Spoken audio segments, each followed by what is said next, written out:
മധുരപൂർണ പ്രശോഭിതം ഈ ജീവിതം, ആർദ്രമാം ദൈവസ്നേഹം നിറയും പൂവനം. മധുരപൂർണ പ്രശോഭിതം ഈ ജീവിതം, ആർദ്രമാം ദൈവസ്നേഹം നിറയും പൂവനം. സ്നേഹദീപനാളമായി വിളങ്ങും ധന്യജീവിതം.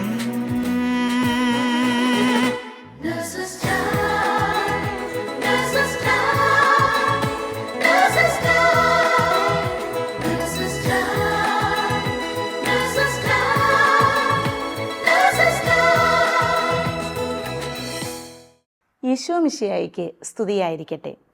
അവനിൽ വിശ്വസിക്കുന്ന ഒരുവനും ലജ്ജിക്കേണ്ടി വരികയില്ല എന്ന കർത്താവിൻ്റെ തിരുവചനം അനുസ്മരിച്ചുകൊണ്ട് ഇന്നത്തെ നേഴ്സസ് ടൈമിലേക്ക് ഏവരെയും സ്നേഹപൂർവ്വം സ്വാഗതം ചെയ്യുന്നു.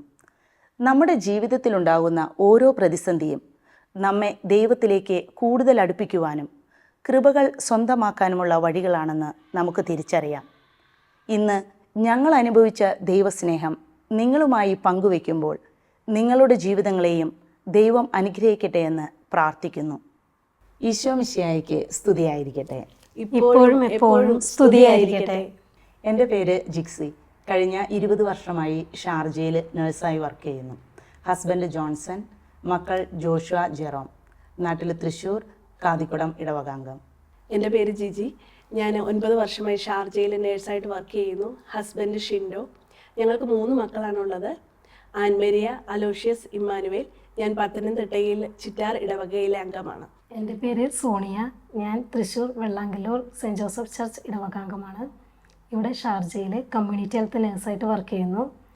ഹസ്ബൻഡിൻ്റെ പേര് മിജോ, മോള് ഗ്രേസ്. ഇവിടെ കുടുംബമായിട്ട് താമസിക്കുന്നു. ചേച്ചി എപ്പോഴും ഞാൻ കൂട്ടായ്മയിൽ ശ്രദ്ധിക്കാറുണ്ട്. ചേച്ചിക്ക് ഈശോയുമായിട്ടുള്ള വ്യക്തിപരമായ ഒരു ബന്ധത്തെക്കുറിച്ച് ഞങ്ങളുമായി ഒന്ന് പങ്കുവയ്ക്കാവോ? അതേ സോണിയ, അതായത് ഞാൻ UAE വന്നതിന് ശേഷമാണ് എനിക്ക് ദൈവവുമായിട്ടൊരു ആഴമായ ഒരു ബന്ധം സ്ഥാപിക്കാൻ സാധിച്ചത്. ചെറുപ്പകാലം തൊട്ട് തന്നെ കൂദാശകളിലൂടെയും ഡെയിലി കുർബാനകളിലൂടെയും ഒക്കെ എനിക്ക് ദൈവത്തോട് കൂടുതൽ അടുക്കാനായിട്ട് സാധിച്ചു. ഞാൻ നേഴ്സിംഗ് പഠിച്ചത് ഒരു ക്രിസ്ത്യൻ ഇൻസ്റ്റിറ്റ്യൂട്ടിലാണ്. അവിടെയുള്ള ഡെയിലിയുള്ള കുർബാനകളും അതുമല്ല എൻ്റെ വിശ്വാസ ജീവിതത്തെ വളർത്തിയെടുക്കുക തന്നെയായിരുന്നു. പക്ഷെ വിവാഹ ജീവിതമൊക്കെ കഴിഞ്ഞതോടുകൂടി നമ്മൾ ദൈവവുമായുള്ള ഒരു അടുപ്പം ഇച്ചിരി ഒരു കുറഞ്ഞു വന്നിരുന്നു. ആ സമയത്താണ് ഞാൻ എൻ്റെ ജീവിതത്തിൽ ഒരു വലിയ പ്രതിസന്ധിയിലൂടെ കടന്നു പോകുവാനിടയായി. അങ്ങനെ ആ ഒരു സമയത്ത് കുറേ നേഴ്സുമാർ മുഖേന ഞാൻ അറിയാൻ ഇടയായി ഇവിടെ ഒരു നേഴ്സുമാർക്ക് വേണ്ടിയിട്ടൊരു കൂട്ടായ്മയുണ്ട് എന്നുള്ളത്. ആ കൂട്ടായ്മയിൽ കൂടി പ്രവർത്തിക്കുവാനായിട്ട് എനിക്ക് സാധിച്ചു. അതുവഴി എൻ്റെ ജീവിതത്തിൽ ദൈവവുമായിട്ടുള്ള ഒരു ദൃഢമായ ഒരു ബന്ധം സ്ഥാപിക്കാൻ എനിക്ക് സാധിച്ചു. അതെൻ്റെ പ്രാർത്ഥനാ ജീവിതത്തിലും ഒരുപാട് മാറ്റങ്ങൾ വരുത്തി. ജിജി പറഞ്ഞപ്പോഴാണ് ഞാനും ഓർത്തത്. എൻ്റെ ചെറുപ്പകാലത്തിലും ഈശോയുടെ ദിവ്യകാരുണ്യ സ്വീകരണത്തിലും അതുപോലെ കുദാശകളിലൊക്കെ അടുത്ത ബന്ധത്തിൽ വളർന്നു വന്ന ഒരാളാണ്. അതുപോലെ പള്ളിയുടെ കൂടെയുള്ള നമ്മുടെ സംഘടനകൾ, തിരുവാലസഖ്യം, അതുപോലെ CLC, ഇതിലെല്ലാം പ്രവർത്തിച്ച് മുന്നോട്ട് വന്നിരുന്ന ഒരാളായിരുന്നു. പക്ഷേ നമ്മുടെ കല്യാണമൊക്കെ കഴിഞ്ഞ് ഇവിടെ വന്നു കഴിഞ്ഞപ്പോൾ നമ്മുടെ ജോലി തിരക്കുകളും അതുപോലെ കുഞ്ഞുങ്ങളും അതുപോലുള്ള ഒരു ബുദ്ധിമുട്ടിൽ പലപ്പോഴും ജപമാലയൊക്കെ മുടങ്ങുവാനും അതുപോലെ ദിവ്യബലിയിൽ പോലും സംഭവിക്കാൻ മുടക്കം വരുന്നതായിട്ട് ഉണ്ടായിരുന്നു. ആ ഒരു സമയത്ത് നമ്മൾ കൈപിടിച്ചുയർത്തിയത് അന്ന് നമ്മൾ ഒരുമിച്ച് പോയ, ജിജിക്ക് ഓർമ്മയുണ്ടാവും, നമ്മൾ ഒരുമിച്ച് പോയ ആ ഒരു പന്തക്കൊസ്ത പ്രോഗ്രാമായിരുന്നു. അതൊരു വലിയൊരു അഭിഷേകമായിരുന്നു, പരിശുദ്ധാത്മാവിൻ്റെ അഭിഷേകം. അന്നാണ് ഞാൻ കൂടുതലായിട്ട് പരിശുദ്ധാത്മാവിനെ കുറിച്ച് അറിയാനും അതുപോലെ നമ്മുടെ ജീവിതത്തിൽ പേഴ്സണൽ പ്രെയർ ഏറ്റവും ഇമ്പോർട്ടൻ്റ് ആണെന്നൊക്കെ ഞാൻ മനസ്സിലാക്കിയ ഒരു സമയമായിരുന്നു അത്. അതിനുശേഷം ദിവസം ബൈബിൾ വായനയായാലും അതുപോലെ മുടങ്ങാണ്ടുള്ള ദിവ്യബലികളിൽ പരമാവധി പറ്റുന്ന സമയങ്ങളൊക്കെ പോകുവാനും ഒക്കെ സാധിച്ചിട്ടുണ്ട്. അങ്ങനെ ഈശോ ആയിട്ടൊരു വ്യക്തിപരമായിട്ട് ബന്ധം സ്ഥാപിക്കാനായിട്ട് എന്നെ അത് അനുഗ്രഹിച്ചു. അതിനുശേഷം അത് മാത്രമല്ല, നമ്മുടെ ഈ കൂട്ടായ്മയോട് ചേർന്നുകൊണ്ട് എല്ലാ ആഴ്ചകളിലും നമ്മളുടെ പ്രാർത്ഥനകളും അതുപോലെയുള്ള എല്ലാം എന്നെ ഒത്തിരി സ്വാധീനിച്ചിട്ടുണ്ട്. എനിക്ക് ഏറ്റവും അധികം അത്ഭുതകരമായി തോന്നിയൊരു കാര്യം, ഈ ഒരു കൊച്ചു കൂട്ടായ്മയിൽ ഇരുന്നു കൊണ്ട് നമ്മുടെ ലോകത്തെമ്പാടുമുള്ള എല്ലാ നഴ്സുമാർക്കും അവരുടെ കുടുംബങ്ങൾക്കും വേണ്ടി പ്രാർത്ഥിക്കുന്ന ഒരു പതിവുണ്ട്. അതെന്നെ വളരെയധികം അത്ഭുതപ്പെടുത്തി. കാരണം ഒരുപക്ഷെ നമ്മുടെ ഈ നഴ്സിംഗ് ജീവിതത്തിലൊക്കെ മുൻപ് ഞാൻ ഇങ്ങനെയൊന്നും ഒരിക്കലും കേട്ടിട്ട് പോലും ഉണ്ടായിരുന്നില്ല. ചിലപ്പോൾ ആ സമയത്ത് നമ്മളൊക്കെ തരണം ചെയ്ത് ഇവിടം വരെ എത്താൻ സഹായിച്ചത് ഒരുപക്ഷെ ഈ നഴ്സുമാരുടെ ഒരു പ്രാർത്ഥനയായിരിക്കും. അതുകൊണ്ട് തന്നെ അതിലൊക്കെ സജീവമായിട്ട് പങ്കെടുക്കാനായിട്ടുള്ളൊരു ദൈവം എനിക്ക് അനുഗ്രഹം തന്നിട്ടുണ്ട്. സോണിയയുടെ ജീവിതത്തിൽ എങ്ങനെയായിരുന്നു ഈശോയായിട്ടുള്ള വ്യക്തിപരമായിട്ടുള്ള ബന്ധം? ഞാൻ നേഴ്സിംഗ് കോളേജിൽ പഠിക്കുന്ന സമയത്താണ് കൂടുതലായിട്ട് പേഴ്സണൽ പ്രയറൊക്കെ ചെയ്യാറ്. ആ സമയങ്ങളിലൊക്കെ ശരിക്കും പറഞ്ഞു കഴിഞ്ഞാൽ ഈശോയായിട്ട് കുറച്ച് സമയം ഇരിക്കാനും അതുപോലെ ഈശോനോട് എന്താണ് പറയാൻ ആഗ്രഹിക്കുന്നതെന്നൊക്കെ ഉള്ള കാര്യങ്ങൾ എനിക്കന്ന് അറിയാൻ സാധിച്ചു.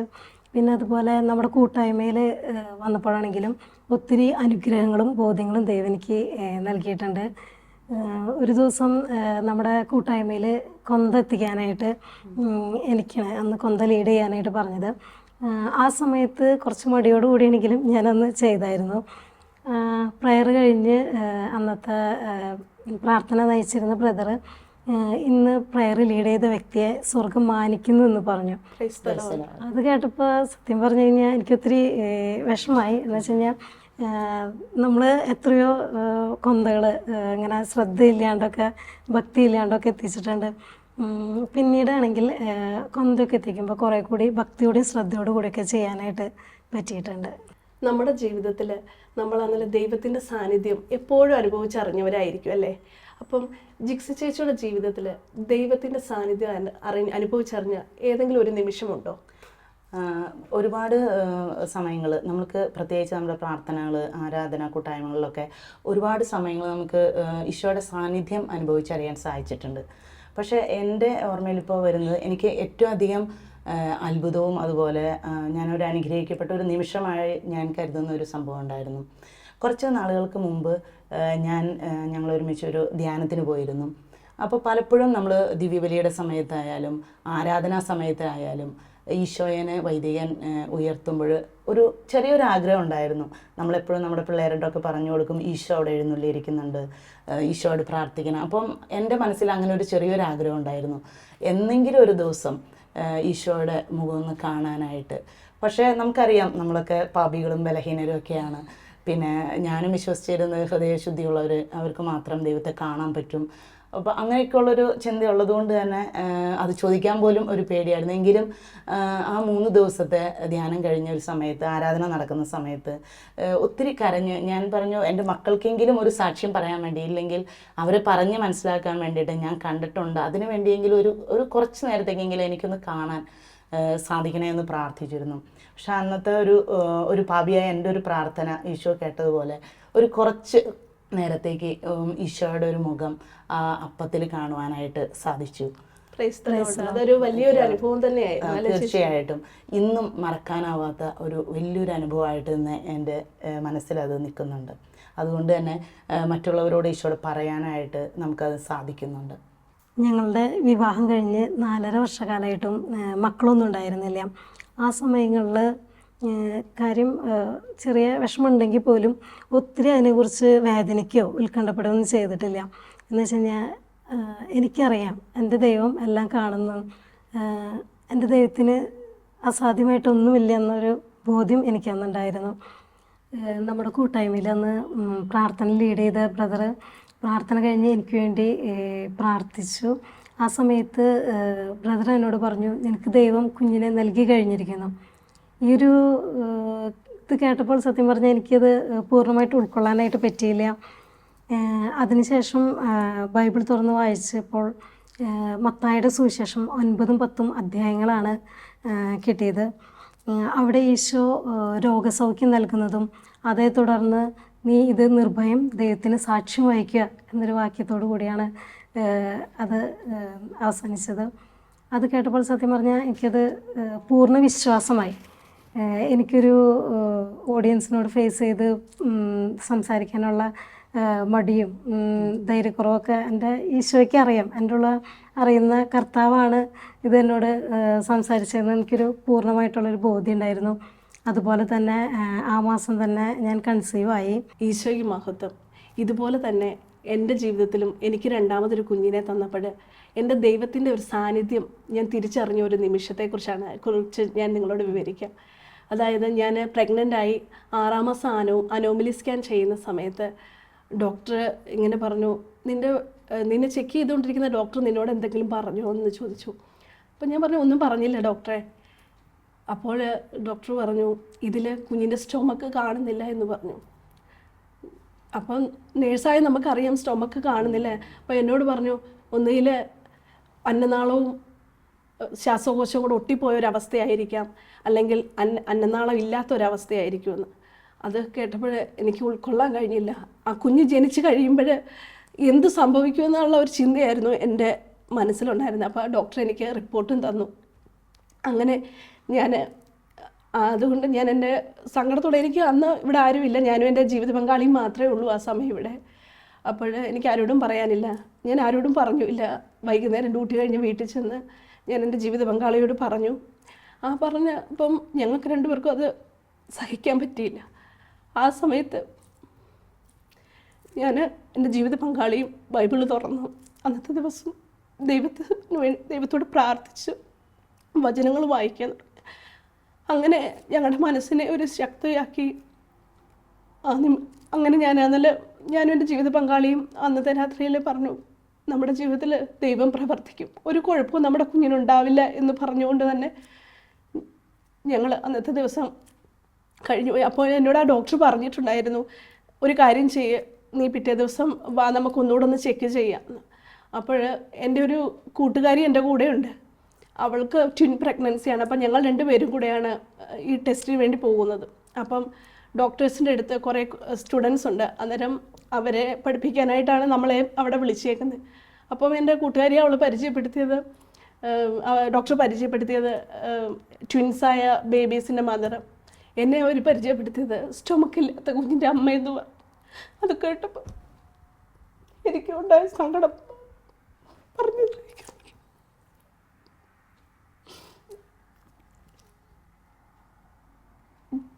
എന്നിട്ട് എന്നെ സ്കാനിങ്ങിന് കിടത്തി.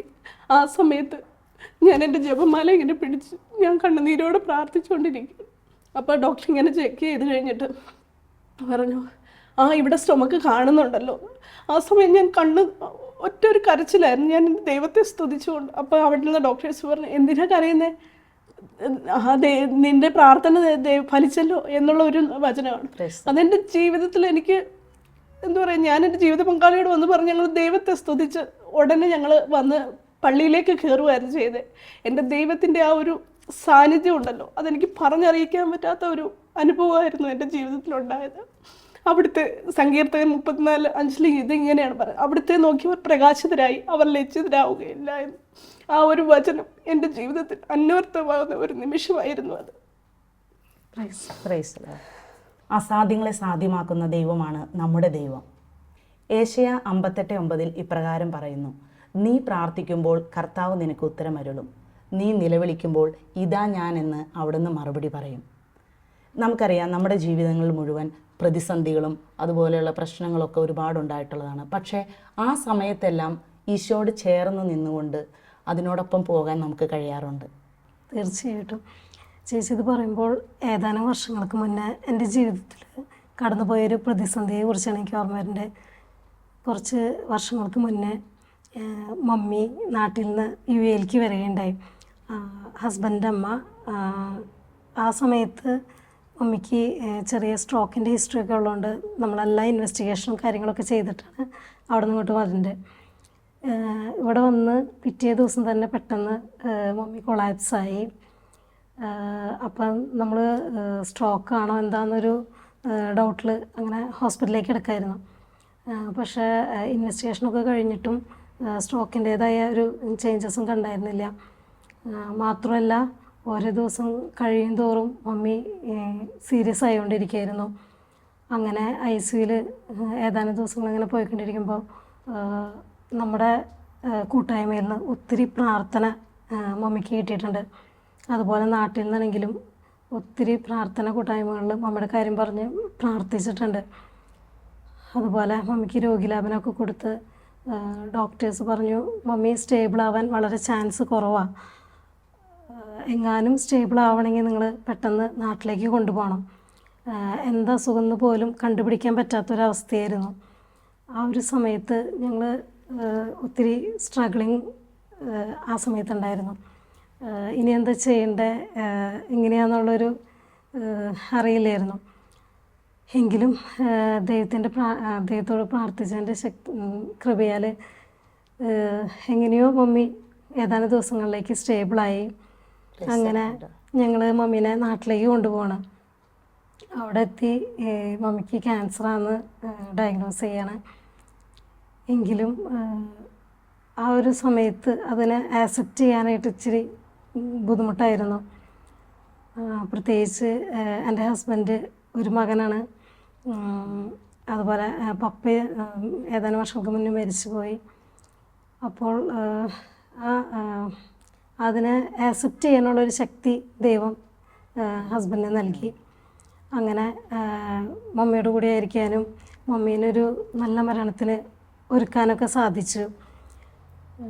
അത് കഴിഞ്ഞ് മമ്മി 1 മാസം കഴിഞ്ഞപ്പോൾ മരിച്ചു. മമ്മി അവിടെ ഈശോയുടെ അടുത്ത് എത്തിയപ്പോൾ ഞങ്ങൾക്ക് വേണ്ടിയാണ് ആദ്യം പ്രാർത്ഥിച്ചത് എന്ന് ഞാൻ വിശ്വസിക്കുകയാണ്.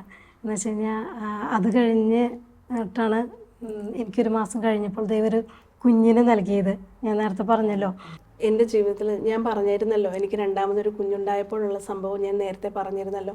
അപ്പം ഞാൻ ഡെലിവറി ആയപ്പോൾ അന്നേരമാണ് ഞാൻ അറിഞ്ഞത് കുഞ്ഞൊരു സ്പെഷ്യൽ ചൈൽഡാണെന്നുള്ള കാര്യം. അന്നേരം നമുക്കത് പെട്ടെന്ന് അക്സെപ്റ്റ് ചെയ്യാൻ പറ്റില്ല. അയ്യോ, എന്തുകൊണ്ട് എൻ്റെ ജീവിതത്തിൽ അങ്ങനെ വന്നു, അങ്ങനെ ഒരു കുഴപ്പങ്ങളൊന്നും ഉണ്ടാകാതെ പോയതാണല്ലോ എന്നുള്ളൊരു. അന്നേരം കുഞ്ഞ് ജനിച്ചു കഴിഞ്ഞ് കുഞ്ഞിന് ഓക്സിജൻ കുറയുകയും അതുപോലെ ഷുഗർ കുറഞ്ഞ് കുഞ്ഞിനെ ICUവിലൊക്കെ ഇടേണ്ട ഒരു സാഹചര്യം. ആ ഒരു സന്ദർഭങ്ങളിൽ ഞാനും എൻ്റെ ജീവിത പങ്കാളിയും വളരെ വേദനാജനകമായ ഒരു സാഹചര്യത്തിലൂടെയാണ് കടന്നു പോയത്. അതായത് എൻ്റെ 2 വർഷക്കാലം എൻ്റെ കുഞ്ഞിനെ കൊണ്ട് ഞങ്ങൾ ഒരുപാട് ബുദ്ധിമുട്ടി. എൻ്റെ ജീവിത പങ്കാളിയും ഞാനും ഒക്കെ ഒരുപാട് നിരാശയിലേക്ക് പോയി. ആ സമയത്ത് പ്രാർത്ഥനകൾ ഉണ്ടെങ്കിലും പക്ഷേ എപ്പോഴും നിരാശ, എന്തുകൊണ്ട് എൻ്റെ ജീവിതത്തിൽ ഇങ്ങനെ വന്നു എന്നുള്ള ഒരു തിങ്കിങ് ആയിരുന്നു ആ സമയത്ത് എൻ്റെ ജീവിതത്തിലുണ്ടായിരുന്നത്. എൻ്റെ ജീവിത പങ്കാളി ഒത്തിരി ഡൗൺ ആയിപ്പോയ ഒരു സമയം. കുഞ്ഞിനെ മറ്റുള്ളവരുടെ മുന്നിൽ കാണിച്ചു കഴിഞ്ഞാൽ അവർ നമ്മളെ കളിയാക്കും എന്നൊക്കെയുള്ളൊരു മനോഭാവം നമ്മുടെ മനസ്സിലേക്കൊക്കെ വന്ന ഒരു സാഹചര്യമായിരുന്നു. അങ്ങനെ ഇരിക്കുന്ന സമയത്താണ് ഞാൻ അതിൽ നേഴ്സസ് കൂട്ടായ്മയിൽ ഞങ്ങൾ പറഞ്ഞ പോലെ പെന്തക്കോസ്ത് ആ ഒരു അനുഭവത്തിലേക്ക് വരാനായിട്ട് ദൈവം ഞങ്ങളെ അനുഗ്രഹിച്ചത്. അങ്ങനെ ഞാനും ഈ കൂട്ടായ്മയോട് ചേർന്ന് നിന്നു. ആ കൂട്ടായ്മയോട് മുന്നോട്ട് പോകുമ്പോൾ ഞാൻ പ്രാർത്ഥിക്കുന്നതെന്ന് പറഞ്ഞാൽ എൻ്റെ കുഞ്ഞിന് വേണ്ടി. പക്ഷേ ഈ സാഹചര്യങ്ങളിൽ എൻ്റെ കുഞ്ഞ് എങ്ങനെയായിരിക്കുന്ന അവസ്ഥയിൽ കുഞ്ഞിനെ അക്സെപ്റ്റ് ചെയ്യാനും ആ മകൻ എൻ്റെ ജീവിതത്തിലെ ഏറ്റവും വലിയൊരു അനുഗ്രഹമാണെന്ന് തിരിച്ചറിഞ്ഞ് അവനാണ് എൻ്റെ ജീവിതത്തിൻ്റെ അനുഗ്രഹം, അവനിലൂടെ ദൈവം എൻ്റെ വിശദീകരണത്തിനും എൻ്റെ കുടുംബത്തിൻ്റെ വിശദീകരണത്തിനും വേണ്ടി ഞങ്ങളെ തിരഞ്ഞെടുക്കുമായിരുന്നു എന്നുള്ള ഒരു ബോധ്യം. ജിജി, ഞാൻ ഓർക്കുന്നുണ്ട് ഡ്യൂട്ടിയിലായിരുന്നപ്പോൾ കുഞ്ഞിൻ്റെ EGയിലുണ്ടായ വ്യത്യാസങ്ങളെക്കുറിച്ച് പറഞ്ഞത്. അതെ ചേച്ചി, എനിക്കതൊരു എൻ്റെ ജീവിതത്തിലെ ഒരു വലിയ സാക്ഷ്യമെന്ന് തന്നെ പറയാതെ. എൻ്റെ കുഞ്ഞിന് 1 വയസ്സായപ്പോൾ മുതൽ അവന് ഡൗൺ സിൻഡ്രോമാണ്, സ്പെഷ്യലാണ്. അപ്പോൾ 1 വയസ്സായപ്പോൾ മുതൽ കുഞ്ഞ് ഞെട്ടിക്കരയുന്നത് എന്താണെന്ന് എനിക്കറിയില്ലായിരുന്നു. അപ്പോഴാണ് ഡയഗ്നോസ് ചെയ്തത് കുഞ്ഞിന് സീഷറും കൂടെ ഉണ്ടെന്നുള്ളത്. അത് കണ്ടിന്യൂസ്, അതായത് കുഞ്ഞുങ്ങൾക്കുണ്ടാകുന്ന ഇൻഫൻറ്റൈൽ സ്പാസം എന്നാണ് പറയുന്നത്. അത് 24 മണിക്കൂറും എൻ്റെ കുഞ്ഞിൻ്റെ തലയ്ക്കകത്ത് ആ ഇലക്ട്രിസിറ്റിയുടെ ഇതുള്ളതാണ്. അപ്പോൾ അങ്ങനെ ഒരു ഇതിലൂടെ വന്നപ്പോൾ അതും കൂടെ എൻ്റെ ജീവിതത്തിലൂടെ വന്നപ്പോഴത്തേക്ക് ടോട്ടലി ഞങ്ങൾ ഒത്തിരി അങ്ങ് ഡൗൺ ആയിപ്പോയി. പിന്നീട് അതിന് മരുന്നുകളൊക്കെ തുടങ്ങി മുന്നോട്ട് ഇങ്ങനെ പോയിക്കൊണ്ടിരിക്കുമ്പോൾ ഞാൻ പറഞ്ഞു, എൻ്റെ കുഞ്ഞിൻ്റെ വളർച്ച ഒരുപാട്, അതായത് എൻ്റെ വളർച്ചയിൽ കുഞ്ഞിനാന്നല്ല ഒരുപാട് ബുദ്ധിമുട്ടുകൾ അത് വളർത്തി. അവന് 4 വയസ്സ് കഴിഞ്ഞാണ് അവനൊന്ന് നടക്കാൻ തുടങ്ങിയത്. ഇപ്പോഴാണേലും വിളിച്ചാൽ അവന് റെസ്പോണ്ട് ചെയ്യില്ല. ഞങ്ങളെയൊക്കെ തിരിച്ചറിയാൻ പറ്റുന്നുണ്ട് ദൈവകൃപയാൽ. എന്നിരുന്നാലും ഇങ്ങനെ EG എടുത്തു, മരുന്നുകളെല്ലാം കണ്ടിന്യൂ. പക്ഷേ എന്നിരുന്നാലും എപ്പോഴും അവന് സീഷർ വന്ന് അവൻ നിലത്ത് വീടുന്നുണ്ട്. ഒരു അമ്മയെന്ന നിലയിൽ എനിക്ക് ഒരുപാട് സങ്കടങ്ങളും പ്രയാസങ്ങളും ഉണ്ട്. നെറ്റി ചെന്ന് ഇടിച്ച് ചിലപ്പോൾ മൂക്കിൽ നിന്ന് ചോര വരും. അങ്ങനെയൊക്കെയുള്ളൊരു സാഹചര്യത്തിലൂടെ പോകുമ്പോൾ ഞാൻ എപ്പോഴും എൻ്റെ ദൈവത്തോട് പ്രാർത്ഥിക്കുക, എൻ്റെ അപ്പ, എനിക്കൊരു പ്രാർത്ഥനയേ ഉള്ളൂ, എൻ്റെ കുഞ്ഞിന് സീഷറിൽ നിന്ന് പൂർണ്ണമായ ഒരു വിടുതൽ നൽകി എൻ്റെ കുഞ്ഞിനെ അനുഗ്രഹിക്കണമേ എന്ന്. അപ്പോൾ അങ്ങനെ ഞാനിങ്ങനെ എപ്പോഴും എൻ്റെ പ്രാർത്ഥന അതാണ്. അങ്ങനെ ഞാനതിൽ ഇങ്ങനെ പ്രയർ കൂട്ടായ്മയിൽ ഒരു ദിവസം ഇങ്ങനെ ഇരിക്കുമ്പോൾ പ്രയർ ചെല്ലുന്ന ഒരു സിസ്റ്റർ പ്രയറിന് വേണ്ടിയിട്ട് വചനം പറയാനായിട്ട് ഇറങ്ങി വന്നപ്പോൾ ഒരു സിസ്റ്റർ പറയുണ്ടായി, വീട്ടിൽ എപ്പോഴും സീഷർ ആയിക്കൊണ്ടിരിക്കുന്ന ഒരു കുഞ്ഞിൻ്റെ അടുത്തേക്ക് പരിശുദ്ധാത്മാവിൻ്റെ ശക്തി ആവസിക്കുന്നെന്ന്. Praise അത് കേട്ടപ്പോഴേ ഞാൻ അവിടെ നിന്ന് ഉച്ചത്തിൽ കരഞ്ഞിട്ട് ദൈവത്തെ സ്തുതിച്ചു. എന്നിട്ട് ഞാൻ പറഞ്ഞു, ദൈവമേ, ഇത് എൻ്റെ കുഞ്ഞ് തന്നെയാണ്, എൻ്റെ കുഞ്ഞാണ് ഈ ഒരു അവസ്ഥയിൽ ഇപ്പോൾ ഈ കൂട്ടായ്മയിൽ ഇരിക്കുന്നെങ്കിൽ, വീട്ടിൽ ഈ ഒരു അവസ്ഥയിൽ ഇരിക്കുന്നത് അത് എൻ്റെ കുഞ്ഞാണ് എന്നുള്ള ഉറച്ചൊരു ബോധ്യത്തിൽ നമ്മുടെ വചനം പറയുന്നത്, വിശ്വസിച്ചാൽ നീ ദൈവമഹത്വം ദർശിക്കുമെന്നാണ് യോഹന്നാൻ്റെ സുവിശേഷം 11:40 പറയുന്നത്. ആ ഒരു വിശ്വാസത്തിൽ ഞാൻ പറഞ്ഞു, ഇത് എൻ്റെ കുഞ്ഞ് തന്നെയാണ്, എൻ്റെ കുഞ്ഞിനെ ദൈവം പരിശുദ്ധാത്മ അവനെ സുഖപ്പെടുത്തും എന്നുള്ള ഉറച്ച വിശ്വാസ ബോധ്യത്തിൽ ഞാൻ അവിടെ നിന്ന് പോയി. അങ്ങനെ പോയി. എപ്പോഴും നമ്മൾ അങ്ങനെയാണല്ലോ, എപ്പോഴും ടെസ്റ്റ് ചെയ്ത് നോക്കും, അവന് ആ സീഷർ വരുന്നുണ്ടോ അങ്ങനെയൊക്കെയുള്ള ഒരു, നമ്മളെപ്പോഴും നമ്മളെ തന്നെ ടെസ്റ്റ് ചെയ്യുന്ന ഒരു സംഭവമാണല്ലോ. അങ്ങനെ നോക്കി മുന്നോട്ട് പോയി. അതിപ്പോൾ ഞാൻ അവധിക്ക് നാട്ടിൽ പോകുന്നുണ്ട്. അപ്പം നാട്ടിലെ ട്രീറ്റ്മെൻ്റ് ഒക്കെ കൊടുക്കാമെന്ന് വിചാരിച്ചു. എന്നാൽ ഞാൻ വിചാരിച്ചു, എന്നാൽ ഇവിടെ നിന്ന് ഒരു EG എടുത്തിട്ട് നമുക്ക് പോകാം, അവിടെ ആകുമ്പോൾ ഡോക്ടറെ കാണിക്കാമല്ലോ കുഞ്ഞിൻ്റെ അവസ്ഥകൾ. അങ്ങനെ ഞാൻ EG എടുക്കാൻ പോയി. അപ്പോൾ എനിക്കറിയാം എപ്പോഴും EG എടുക്കുമ്പോൾ ഏത് രീതിയിലാണ് അവൻ്റെ EG വരുന്നതെന്നുള്ളത്. അപ്പം ആ ഒരു സമയത്ത് എൻ്റെ കണ്ണുകളെ വിശ്വസിക്കാൻ പറ്റാത്ത രീതിയിൽ ഞാൻ അവിടെ നിന്ന് ആ ഒരു EGയുടെ ആ ഒരു കണ്ടപ്പോൾ തന്നെ ഞാൻ എൻ്റെ ദൈവത്തെ ഉച്ചത്തിൽ സ്തുതിക്കുകയായിരുന്നു ഞാൻ അവിടെ നിന്ന്. അപ്പം ശരിക്കും പറഞ്ഞാൽ കൂടെയുള്ളത് ആ ചെയ്യുന്ന ടെക്നീഷ്യൻ എന്ന് പറയുന്നത് തന്നെ ഒരു നമ്മുടെ ക്രൈസ്തവരാണ്. എന്നാലും അവരുടെ മുമ്പിൽ നിന്ന് ഞാൻ എൻ്റെ ദൈവത്തെ സ്തുതിച്ചുകൊണ്ട് ആ ഒരു വലിയ മാറ്റം അതെനിക്ക് പറഞ്ഞറിയാം. ഇന്ന് ഞാൻ എൻ്റെ ജീവിതത്തിൽ എൻ്റെ ദൈവം തന്ന ആ ഒരു അനുഗ്രഹത്തിന് ഞാൻ സാക്ഷിയായിട്ടാണ് ഇന്ന് ഞാൻ ഇവിടെ ഇരിക്കുന്നത്. അവനിൽ ഒരുപാട് വ്യത്യാസങ്ങളുണ്ട്. ഇപ്പോഴും സീഷറിന്റെ വരവില് ഒരുപാട് കുറവുകൾ അവന് സംഭവിച്ചിട്ടുണ്ട്. ഞാനും അത് കണ്ടതാണ്. രണ്ടും മുമ്പുള്ള അത് തന്നെ ഞാൻ ആ ചേച്ചിയെ കാണിച്ചിരുന്നു. ആ EGയുടെ വ്യത്യാസങ്ങൾ വ്യത്യാസം ഉണ്ടായിരുന്നു അതില്. Praise the Lord. ദൈവത്തിന് നന്ദി പറയാം. സോണിയ അമ്മയുടെ കാര്യം പറഞ്ഞപ്പോഴും എൻ്റെ ജീവിതത്തിലുണ്ടായ ഒരു അനുഭവം ഞാൻ ഓർക്കുകയായിരുന്നു. കുറച്ച് നാളുകൾക്ക് മുമ്പ് എൻ്റെ അമ്മയും ഇതുപോലെ ഒരു വിസിറ്റിന് വേണ്ടിയിട്ട് ഇവിടെ വരികയുണ്ടായിരുന്നു. നമുക്കറിയാം, അവരിവിടെ വന്നു കഴിഞ്ഞാൽ പരമാവധി വേദനകളോ അല്ലെങ്കിൽ അങ്ങനത്തെ പ്രശ്നങ്ങളോ ഒന്നും നമ്മളോട് പറയാനായിട്ട് ചെയ്യല്ല. പരമാവധി കാരണം തന്നെ ഒത്തിരി പൈസയാവും എന്നുള്ളൊരു ബുദ്ധിമുട്ട് തന്നെ.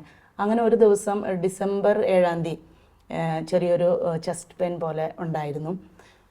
ഡിസംബർ 8 നമ്മുടെ മാതാവിൻ്റെ തിരുനാളാണ്. അപ്പം ഞങ്ങളുടെ ഒരു പതിവ്, നമ്മുടെ നഴ്സിംഗ് സ്കൂളിൽ പഠിക്കുമ്പോഴേ തുടങ്ങിയുള്ള ഒരു പതിവുണ്ടായിരുന്നു. മാതാവിൻ്റെ എല്ലാ ഈ തിരുനാളുകളുടെയും തലേ ദിവസം 11 തുടങ്ങി 12 വരെ പ്രാർത്ഥിക്കുന്ന ഒരു പതിവ്. അത് ഞങ്ങളുടെ കൂടെ അക്രൈസ്തവരായിട്ടുള്ള കുട്ടികളെ ഞങ്ങളുടെ കൂടെ ഇരുന്ന് ജപമാല ചൊല്ലുകയും മറിയത്തിൻ്റെ സ്വസ്ത്രഗീതം ചൊല്ലുകയും ഒക്കെ ചെയ്യുമായിരുന്നു.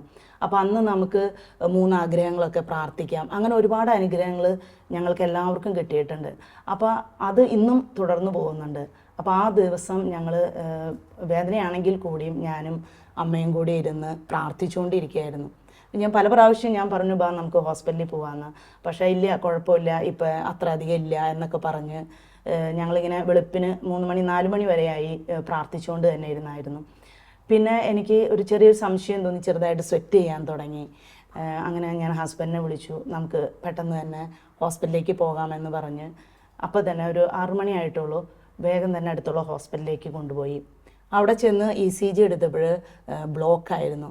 സത്യത്തിൽ അമ്മ ആണെങ്കിൽ ഒരു ചെറിയ നിസ്സാര ഒരു കാര്യമായാൽ മതി, പെട്ടെന്ന് തന്നെ ടെൻഷനാവുകയും ഷുഗർ കൂടുകയും അങ്ങനെയൊക്കെ ചെയ്യുന്ന ഒരാളാണ്. അതുകൊണ്ട് തന്നെ എനിക്ക് ഒരു കാരണവശാലും ഇത് അമ്മ അറിയിക്കരുതെന്നുള്ളൊരു ആഗ്രഹം കൂടി ഉണ്ടായിരുന്നു.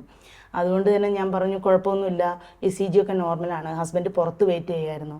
പക്ഷേ എനിക്കും ECG കണ്ടപ്പോൾ മനസ്സിലായിരുന്നു ബ്ലോക്കായിരുന്നു. അവരപ്പം തന്നെ റിസസിയേഷൻ ബെഡിലേക്ക് മാറ്റാനായിട്ട് പറഞ്ഞു.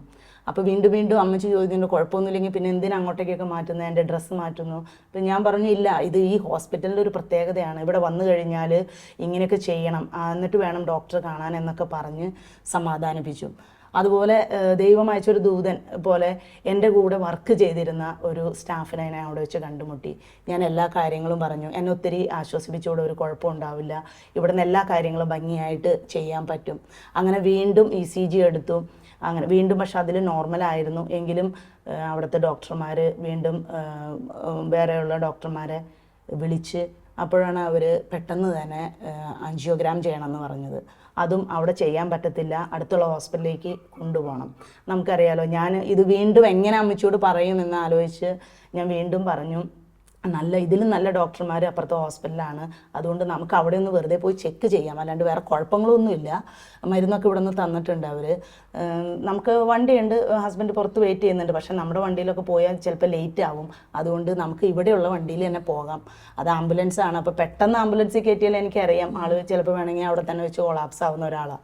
അപ്പോൾ അതുകൊണ്ട് നമുക്ക് ഇന്നതാണ് കാരണം, പെട്ടെന്ന് പോയിട്ട് നമുക്ക് അവിടെ ഡോക്ടറെ കണ്ടിട്ട് അപ്പം തന്നെ നമുക്ക് തിരിച്ചു വരാം, കുഴപ്പങ്ങളൊന്നും ഉണ്ടാവില്ല എന്ന് പറഞ്ഞു എൻ്റെ ആ ഒരു സുഹൃത്തും ഒത്തിരി സഹായിച്ച് ഞങ്ങളപ്പം തന്നെ അടുത്തുള്ള ഹോസ്പിറ്റലിലേക്ക് ഷിഫ്റ്റ് ചെയ്ത് അവിടെ വെച്ച് അവിടെയും ഞാൻ അറിയുന്ന ഒരു ഡോക്ടർ വരുവാനും ആൻജിയോഗ്രാം ചെയ്യാനും അങ്ങനെ എല്ലാം കഴിഞ്ഞ് തിരിച്ചിവിടെ വരികയും 2 ദിവസത്തിനുള്ളിൽ തന്നെ ഡിസ്ചാർജാക്കി അമ്മച്ചീനെ വീട്ടിലേക്ക് കൊണ്ടുവന്നു.